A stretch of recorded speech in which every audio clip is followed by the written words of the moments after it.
तरीके से हमारे चैनल के वीडियोस को एंजॉय कर रहेंगे। तो वैसे यूज़र जो नए हैं और रिक्वेस्ट होगी उनसे कि जाएं इस चैनल पर, देखें चैनल के सारे वीडियोस और वो आपके जॉब टास्क को इजी करेंगे।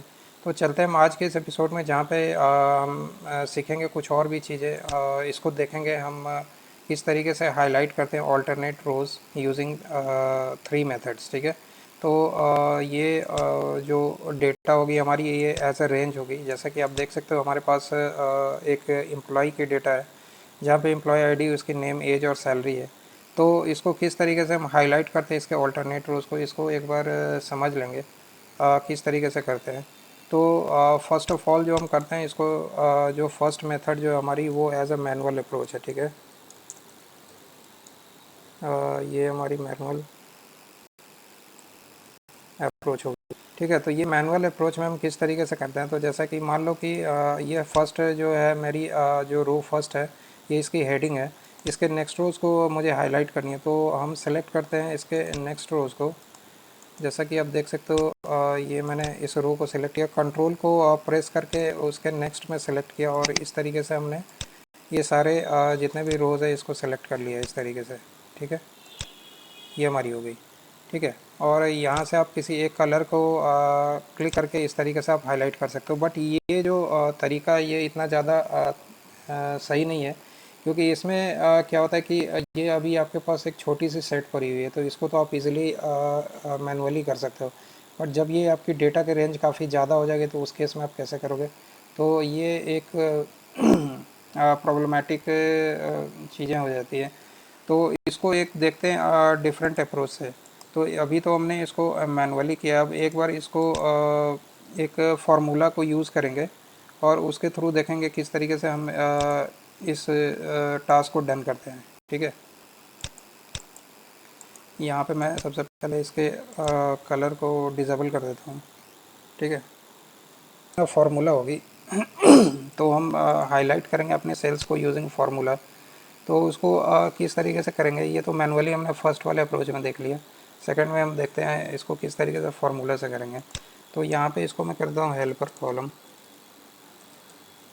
ठीक है, ये मैंने एक हेल्पर कॉलम बना दिया और यहाँ पे एक फार्मूला को लगाते हैं। तो यहाँ पे कर लेते हैं, अगर मुझे ऑड रोज़ को ये करनी है, हाईलाइट करनी है, तो उसके लिए मैं करूँगा इज़ ऑड।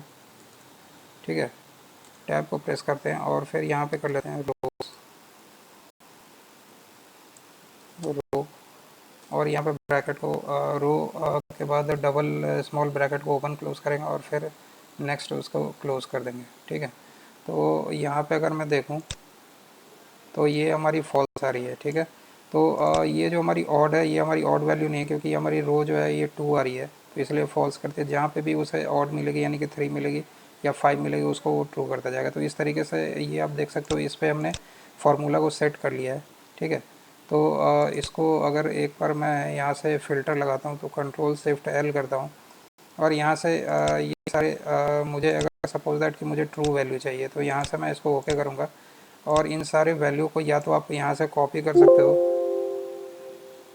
ठीक है, और यहाँ पे आप पेस्ट करके यहाँ पे इन वैल्यूज़ को यहाँ से कॉपी कर लिया। एक सेकंड में इसको कैंसिल करता हूँ एक बार। सपोज दैट मुझे इतनी वैल्यू को कॉपी करके कहीं दूसरे स्पेस पे रखनी है, तो इतने को मैंने कॉपी कर लिया, और इस पे आप अपना वर्क कर सकते हो ऑल्टरनेट का। या फिर आप अगर इसी वाले रेंज पे हाईलाइट करना चाहते हो किसी एक कलर से, तो ये यहाँ पे जैसे सपोज दैट मैं इसको इस वाले कलर से हाईलाइट करना चाहता हूँ, और एक बार मैं पूरे को ओपन कर देता हूँ, पूरे फिल्टर को। तो इस तरीके से हम ऑड और इवन ऑड जो हमारी रोज़ है उसको इस तरीके से हाईलाइट कर सकते हैं। एक बार मैं इसको कंट्रोल इसको वापस से इसकी पहली वाली फॉर्मेटिंग कर देता हूँ। ये तो हमने यहाँ पे ऑड के लिए कर लिया। इसी तरीके से अगर इवन के लिए करनी है, तो हम इवन के लिए भी कर सकते हैं। तो यहाँ पे एक फॉर्मूला था इज इवन। ठीक है, टैब को प्रेस करते हैं और यहाँ पे कर देते हैं रो। ठीक है, और ब्रैकेट को ओपन क्लोज किया और यहाँ पे एंटर कर दिया। तो आप देख सकते हो ये जो फर्स्ट वाली वैल्यू है हमारी ट्रू आ गई, क्योंकि वो एक इवन नंबर है। नेक्स्ट वाली वैल्यू हमारी फॉल्स आ रही है। तो इसके बेसिस पे भी आप ऑड और इवन को हाईलाइट कर सकते हो, जो भी रोज़ हैं यहाँ पे। सपोज दैट मुझे इवन के बेसिस पे करनी है, तो यहाँ से मैं इसके फॉल्स वैल्यू को अगर मुझे हाईलाइट करनी है या फिर ट्रू वैल्यू को ही हाईलाइट करनी है तो मैं इसको सेलेक्ट करूँगा और यहाँ से किसी एक वैल्यू को प्रेस कर दूँगा तो ये हमारी वैल्यू इवन के बेसिस पे हाईलाइटेड हो जाएगी। अब जो नेक्स्ट वाली अप्रोच है हम इसको यूज़ करेंगे यूजिंग अ VBA। तो मैं सबसे पहले जो हमारी ये हाईलाइटेड वैल्यू है इसको मैं यहाँ से हटा देता हूँ। ठीक है, एक बार एस्केप करता हूँ, जो हमारी पहली वाली वैल्यू है उसी से Ctrl+Z। ठीक है, इसको एस्केप किया और ये जो वैल्यू है जो हमारी विदाउट हाईलाइटेड है उसी से मैं अभी इन सबको विदाउट हाईलाइट कर देता हूँ। ठीक है, इसके मैं सबसे पहले कॉपी बनाता हूँ इस शीट की। जब भी आपको एक कोई VBA किसी भी अपने शीट पे रन करनी हो तो आप उसकी सबसे पहले क्या करो, उसकी कॉपी बना लो। ठीक है, तो हमारी क्योंकि जब भी VBA की कोड रन होगी तो आप Ctrl+Z नहीं कर सकते, यानी कि एक बार अगर वो कोड रन हो गई तो आप दोबारा फिर उस कोड को दोबारा से आप रोल बैक नहीं कर सकते उस एक्शन को। ठीक है, तो इसके लिए क्या करना होगा, आपको एक कोड बनानी होगी इसकी, आपको एक कॉपी बना लेनी होगी अपने एक्सेल की। ठीक है, तो अब राइट क्लिक करते हैं। मेरे पास एक कोड पड़ी हुई है जो कि मैंने अभी इसके कोड सेक्शन में उसको इंसर्ट कर दिया। तो यहाँ पे राइट क्लिक करते हैं और यहाँ पे करते हैं व्यू कोड। ठीक है, तो जाते हैं हम अपने व्यू कोड पे। यहाँ पे एक आप देख सकते हो हमारे पास एक हमने फंक्शन को यहाँ पे क्रिएट किया हुआ है।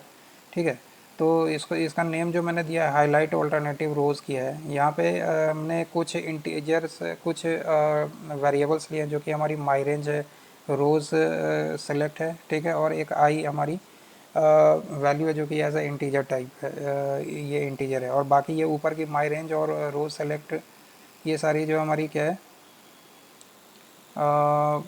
ये हमारी जो है एज अ रेंज है। ठीक है, तो अब इसी पे करेंगे। अब यहाँ पे क्या करेंगे, सेट माई रेंज एज सिलेक्शन। ये जो सिलेक्शन है ये भी एक हमारी वेरिएबल है, तो इसको भी मुझे एक डिफाइन करना पड़ेगा। तो यहाँ पे हम कर देते हैं डिम सिलेक्शन एज रेंज। ये भी एक हमारी रेंज टाइप की वेरिएबल है। ठीक है, तो एक हमने सिलेक्शन ले लिया, एक माई रेंज ले लिया और एक रोज़ सेलेक्ट ले लिया। रोज़ सेलेक्ट जो होगा वो एवरी रो को सेलेक्ट करेगा और उसकी वैल्यू में रोज़ सेलेक्ट वाले वेरिएबल में स्टोर करेगा। ठीक है, तो अब यहाँ पे हम करते हैं सेट माई रेंज। माई रेंज को सिलेक्शन ले लेते हैं, यानी कि जब भी ये कोड वर्क करेगा तो हमें उस पर्टिकुलर रेंज को सेलेक्ट करना पड़ेगा। तो जो भी हमारी रेंज होगी वो सिलेक्शन में आ जाएगी। ठीक है, अब set row select equal to my range dot rows two. अब यहाँ पे जो ये कोड रन होगा ये हमारी सेकंड रो से रन होगी। आप यहाँ पे इसके रोज़ की जो सीरियल है उसको चेंज कर सकते हो, आप 3 कर सकते हो या 4 कर सकते हो, जो भी आपको करना है। ठीक है, अब यहाँ पे एक फॉर लूप लगा है, for I equal to 2 to my range dot count. ठीक है, स्टेप 2 यानी कि आई इक्वल टू 2, यानी कि जो हमारी रोज़ की जो वैल्यू हमारी कौन सी रो में है, यानी कि 2 में है, तो यानी कि आई वाली वेरिएबल में हमारी 2 स्टोर हो जाएगी और वहाँ से माई रेंज डॉट रोज़ डॉट काउंट, ये स्टेप 2, यानी कि वो एक एक करके ऑल्टरनेट जाएगा। जैसे मान लो कि हमारी सेकंड पे है तो उसकी ऑल्टरनेट हमारी क्या हो जाएगी, फोर्थ हो जाएगी। अगर ये फर्स्ट पे होता तो हमारी क्या हो जाती है, ऑल्टरनेट थर्ड हो जाती है। तो इस तरीके से ये लूप पे चलेगा। और यहाँ पे सेट मैंने कर दिया row dot select equal to union कर दिया हमने। ठीक है, एक जो हमारी सिलेक्शन रो की जो सिलेक्शन आ रही है और एक रेंज की जो हमारी हमारे पूरे रेंज में कितनी नंबर ऑफ रोज़ है। ठीक है, तो ये दोनों को यूनियन कर दिया और यहाँ पे नेक्स्ट कर दिया। उसके बाद जो आई की वैल्यू एक एक आगे बढ़ती जाएगी और application dot go equal to rows dot select. जैसे ये हमारी एंड होती है तो हमारी जो वैल्यू है वो हमारी सेलेक्टेड हो जाएगी। तो इसको हम देखते हैं किस तरीके से ये हमारे डेटा पर रन करता है। तो सबसे पहले ये आपके लिए फ़ायदेमंद काफ़ी होता है जब आपके पास जो डेटा की जो रेंज है वो काफ़ी बड़ी है। जैसे अभी तो हमारे पास 14 रोज़ की, हो सकता है ये थाउजेंड्स में आपके पास हो, तो उस केस में ये काफ़ी इफ़ेक्टिव होता है। तो इसको एक बार देख लेते हैं। या तो मैं जो हमारी ये रेंज की जो वैल्यूज़ है इसको मैं थोड़ी सी और वैल्यूज़ को इंक्रीज़ करता हूँ यहाँ पे। ठीक है, जिससे कि वो और बेटर तरीके से दिखेगी। ठीक है, मैं इसी वाले वैल्यू को कॉपी पेस्ट करके और भी आगे डालता जाता हूँ। ठीक है, यहाँ पे कर दिया मैंने, इसके नीचे थोड़ी सी वैल्यू और डाल दी।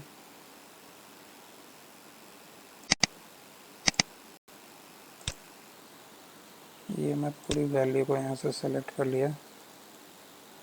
ठीक है, कंट्रोल से किया और यहाँ पे कंट्रोल V कर दिया। ठीक है, तो ये थोड़ी सी रेंज मैंने अभी इंक्रीज़ कर ली है, अभी ज़्यादा तो नहीं बट 50 के अराउंड जो है रेंज है हमारे पास अभी वैल्यू की। अब इसी वाले रेंज पे हम अपना वो करेंगे, क्या बोलते हैं, अपनी वीवीए के कोड को रन करेंगे, ठीक है। तो सबसे पहले इसके लिए क्या करना होगा, मैं अपने रेंज को सेलेक्ट करना होगा, तो कंट्रोल शिफ्ट डाउनवर्ड एरो से अपने रेंज को हमने सेलेक्ट कर लिया, ठीक है। अब हम एक बार कोड पे चलते हैं। तो ये हमारी जो फंक्शन जो है, ये हमारी क्या है, हाईलाइट ऑल्टरनेट रोज़, ठीक है। तो ये इस तरीके से हमारी फंक्शन यहाँ पे है। तो एक बार मैं इसको साइड बाय साइड इस एक्सेल को साइड बाय साइड ही रखता हूँ, जिससे कि थोड़ा सा जो है ये सही तरीके से दिखे। अभी हमने इसको सेकंड पे वो किया है, ठीक है। रो i = 2, यानी कि सेकंड रो से ये हाईलाइट करना स्टार्ट करेगा। इससे पहले एक वर्क और भी करना है, मैं इसकी एक कॉपी बना लेता हूँ। तो इसको एक बार क्रॉस चेक करेंगे कि ये सेकंड के अलावा दूसरे रो से अगर मैं हाईलाइट करना चाहूँ तो वहाँ से हो रहा है नहीं हो रहा है, ठीक है। तो सबसे पहले मैंने इसका एक कॉपी बना लिया है, ठीक है, जिससे कि मुझे कंट्रोल Z ना करना पड़े। और सबसे पहले मैं इसके रेंज को सिलेक्ट कर लेता हूँ। तो कंट्रोल शिफ्ट डाउनवर्ड एरो से मैंने रेंज सेलेक्ट किया।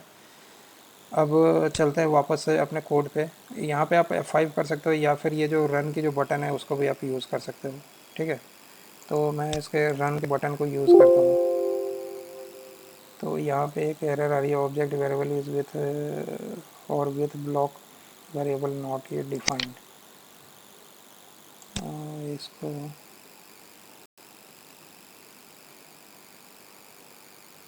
देख सकते हैं यहाँ पे जो यहाँ पे थोड़ी सी मॉडिफिकेशन हमने करी है। यहाँ पे जो हमने ये लिया है i = 3, यानी कि थर्ड रो से स्टार्ट हो गई है, और हमारी रेंज की जो वैल्यू हुई है वहाँ पे थर्ड के बाद फिफ्थ सेवन्थ इस तरीके से स्टेप 2 करके ये आगे बढ़ेगी, ठीक है।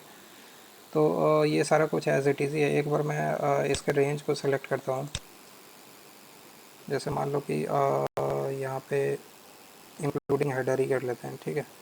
ये मैंने पूरा रेंज सेलेक्ट किया, और वापस से चलते हैं अपने कोड पे और इसको एक बार रन करते हैं, ठीक है।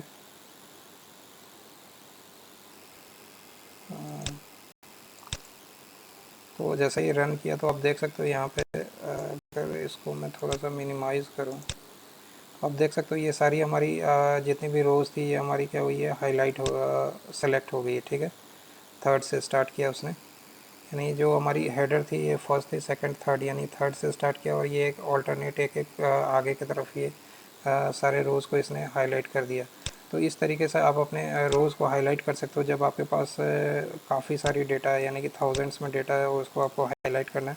तो ये वाला कोड आपके लिए काफ़ी हेल्पफुल होगा। तो मैं इस वीडियो के लास्ट में ये कोड आपके साथ शेयर कर दूँगा, तो आप भी एक बार क्रॉस चेक करना अपने डेटा सेट पर और बताना ये किस तरीके से वर्क करता है, और अपने फीडबैक और कमेंट्स हमारे इस चैनल पे शेयर करना। तो अगर आपने इस वीडियो को लाइक किया हो तो प्लीज़ सब्सक्राइब कर दें हमारे इस चैनल को और देखते रहें नेक्स्ट वीडियोस। तो तब तक के लिए thank you so much, have a nice day, bye bye, take care.